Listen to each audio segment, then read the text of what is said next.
How to set up SIM card and get started for TTfone TT660. Grab your SIM card and let's put it in the phone. The SIM card needs to be nano size.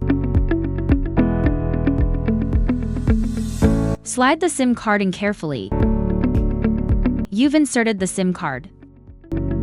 And now, let's insert your battery. The metallic connectors should be properly aligned to install the battery and power the phone.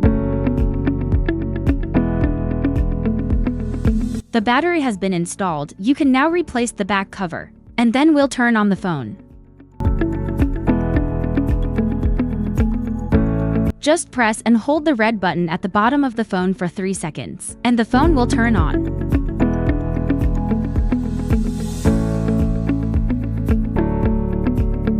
The SIM card has been inserted successfully.